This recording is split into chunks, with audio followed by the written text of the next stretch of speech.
Hey everyone, it's Libby Logston. Today we're reading Chapter 2 of Fate the Winx Saga Book 3. I am very excited to get into this chapter. This chapter kind of is an adaptation of the next episodes 3, 4, and 5 of Winx Club. It kind of combines them all into this one episode. There were some things that I changed a lot from this because, as you know, Winx Club is very much a cartoon for kids. Stella, it's a good scene, but Stella becomes a monster in season 3, and her friends give her this moment where she tell her beauty and all that stuff, and they go over that her beauty is more from the inside than the outside. And it's a really good lesson for kids, but it's not the lesson that I wanted to show in this episode. I kind of wanted to go over, with these first 2 episodes, a lesson about, what it's like to grow up with divorced parents, what the experience is for when the parents get remarried. So Countess Cassandra, that's who King Radius marries. In my version, he doesn't marry her. In my version, he does marry Countess Cassandra. They're going to have a wedding, not in this season, but they are going to have a wedding. And so I made those changes because I feel like it's more realistic. One, it's also better media for older teenager Gen Z people. 3,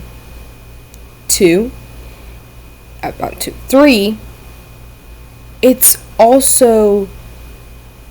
a better lesson about divorce and what it is for a kid to go through all that than just beauty and vain. So let's get straight into it. I gotta put on my glasses and I'll talk more about changes and stuff like that as we read through, but let's get into this. At the Kingdom of Solaria, King Radius greets his daughter and her friends at the entrance of the castle. Before the ball starts, Bloom, Flora, Musa, Aisha, and Tekna are given a tour of the palace by one of the royal girls, while Stella and her dad have a talk in her room. Stella sits on the edge of her bed and gets ready to speak. Stella, I know you don't agree with this choice, but your mother and I are trying to figure out a way to continue raising you, to still try to do our job.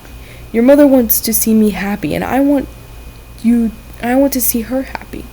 Maybe the only way for us to see each other's happiness is for us to finally go our separate ways. Will I still get to see Mom? Yes, you will get to see your mom anytime you want to. She won't be living in the castle anymore. So, who is this special lady? Her name is Countess Cassandra. She has a daughter named Kimera. This is going to be a great opportunity, Stella. Not just for you, but for the kingdom as well. The people of Solaria need a king and queen who remain strong together. What if it doesn't work out this time either? We have to remain hopeful. Dad, how can I remain hopeful for any kind of relationship when the first one didn't work out? You know what it's like to grow up. You don't know what it's like to grow up. Do you know what it's like to grow up hearing your parents constantly bickering behind closed doors? I kept telling myself, you'll work it out, but you never did work it out. You made a promise to Mom, and she made a promise to you. Now that promise is broken. I'm in a relationship with someone. It's going well. The only problem is I have no one to look up to. I've never seen what a successful relationship looks like. How can I make a commitment to someone when I'm worried that it won't end well because my parents' relationship didn't end well? Stella, you're nothing like your mom and me. You are not defined by our actions. You are defined by your own actions. It's your choice whether you continue a relationship with Brandon or not. But don't let what happened between your mother and I determine the outcome. You're your own person, Stella. Yeah, you understand that, right? Yeah, I guess I just want things to work out between you and Mom, because the situation does affect me in some way. You're right, it does affect you. But ultimately, it is my decision to marry someone new. And I hope you will stand beside me on the day that I marry someone new. Okay, Dad. I will do my best. I love you, Stella. Thank you, Stella. I love you, darling. I love you too, Dad, replied Stella as her dad gave her a kiss on the forehead and then walked out of the room, leaving Stella alone with her thoughts. Meanwhile, Bloom, Flora, Musa, Aisha, and Tekna are shown to the ballroom, which is the final area of the tour. The 5 girls sit down. Sorry, I'm moving the camera. At a long table and eat some food as the guests start to arrive. The girls talk amongst themselves while they eat. This is the most beautiful castle I have ever seen. You've only seen 2 castles in your life. Does anyone have any idea when Stella's coming to the ballroom? She's probably in her room still recovering from whatever her father told her. Do you know something, Musa? No, I mean, I do, but it's not my business to tell. Musa, if you know something, you should tell us. We're her friends. If something bad happened with Stella and her dad, we should know. Please, Musa, tell us what's going on. Fine, Stella told me that her mom isn't coming because King Radius is going to announce his engagement to someone who isn't Stella's mom. Stella's dad probably told her who he's marrying. Is she okay? She is not okay with the situation, but she wants her dad to be happy. I'm going to make a call, said Bloom as she stepped away from the table. Meanwhile, back at Red Fountain, specialists did one-on-one fighting while Headmaster Silva walks around the training area.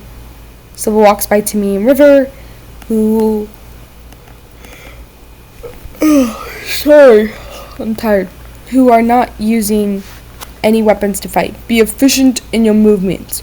From technique comes power, said Silva to Timmy and Riven.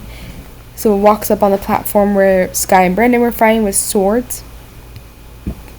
Sky, what's your footwork?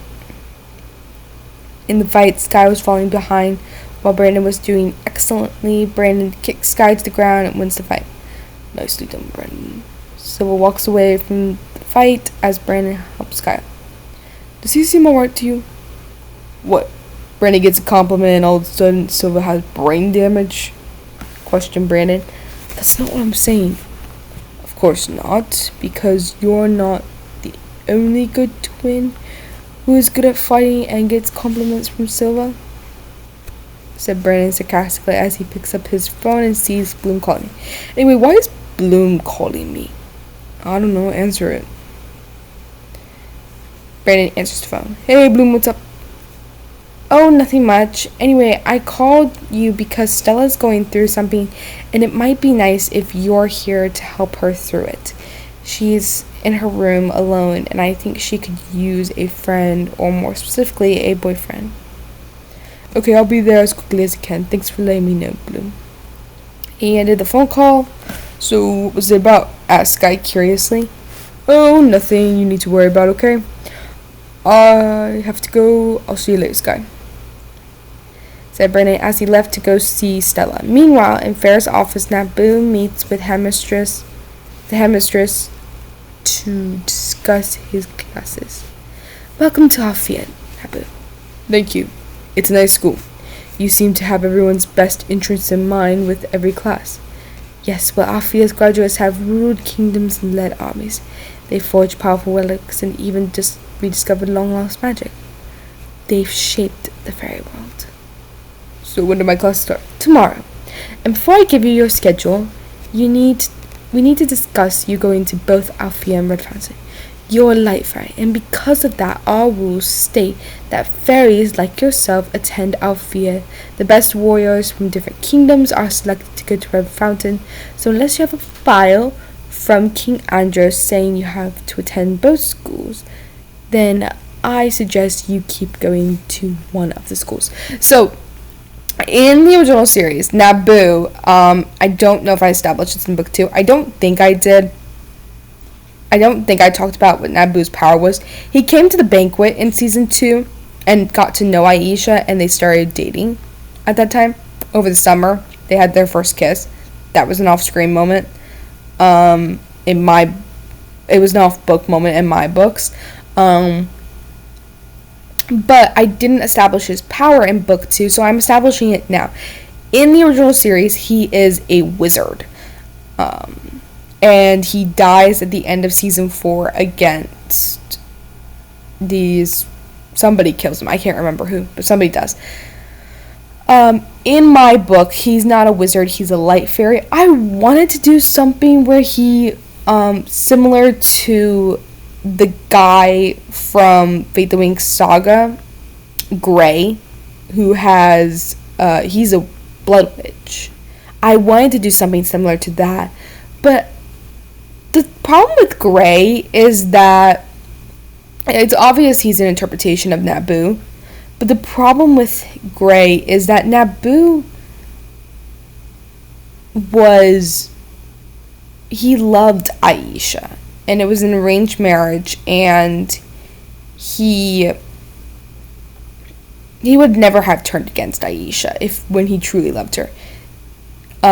Gray did. Gray betrayed Althea. Gray teamed up with Valtor. And I'm thinking, could I do that with Naboo? But it just seems out of character. Yes, Gray is obviously an interpretation of Naboo, but he's nowhere like Naboo. As I'm writing Naboo, I'm thinking that if he were to do what Gray did, if I were to take Gray's story and turn it into Naboo's story, it wouldn't be right. It wouldn't feel right. And so I made him a light fairy. And I probably could have made him a wizard in some way, but I didn't bother. I think all the witches are mainly girls. At least they were from the Cloud Tower. Those witches were all girls. Some of them were blood witches. And I could have made Naboo a wizard. It still might be a possibility because Valtor is technically a wizard. He is a blood witch at the end of the day. But I don't know. Right now, Naboo is a light fairy. He is still engaged to Aisha. But instead of Aisha knowing who she's engaged to, she knows that the name of the person who she's engaged to. Because Naboo, in the original series, he goes under a code name so that Aisha doesn't know it's him. In this version, Aisha doesn't know his name or who she's engaged to. So she'll find out who it is. And is that going to go well? I don't know. We'll find out. Anyway, continuing. Well, Headmistress Darling, I think you'll find this very helpful, said Naboo as he handed her a file from the King Andros. Farrah took the file and looked over. Well, I guess.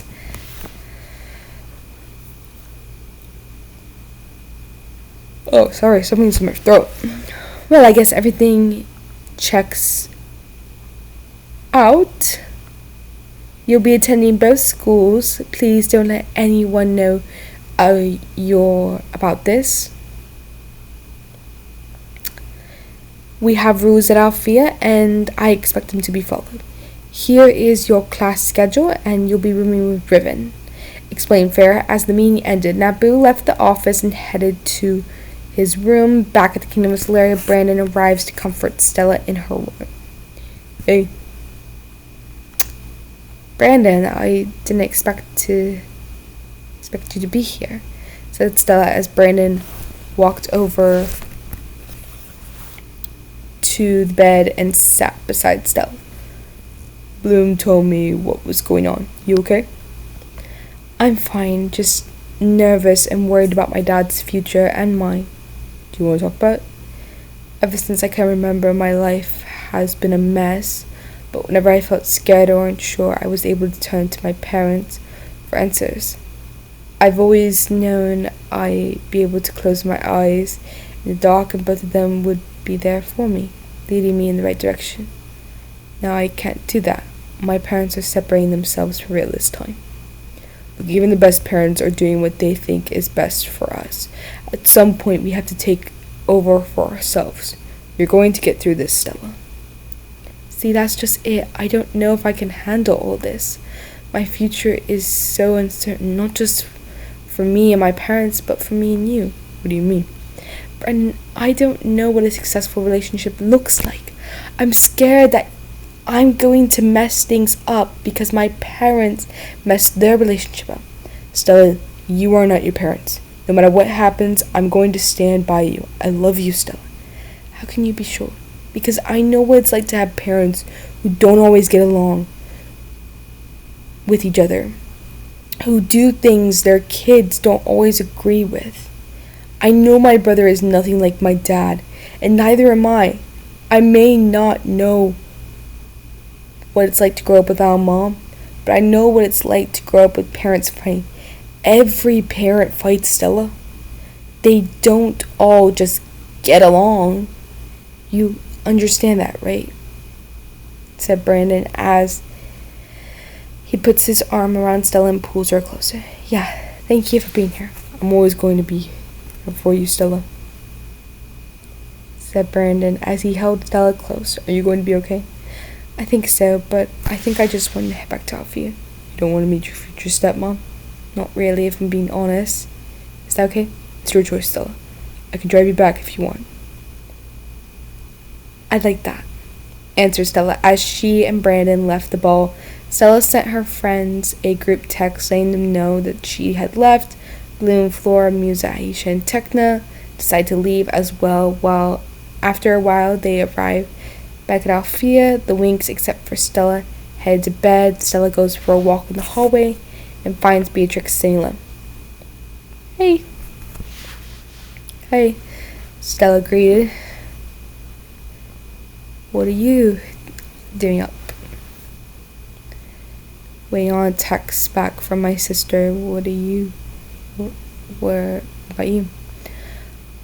I need a drink. Can I sit? As long as you brought enough for me. Stella sat down and poured a drink for herself and Beatrix. I just found out that my dad is engaged. Who's luckily some Countess. Fancy. Have you told your roommates about your situation? Questioned Beatrix. They know. Soon everyone in the whole kingdom will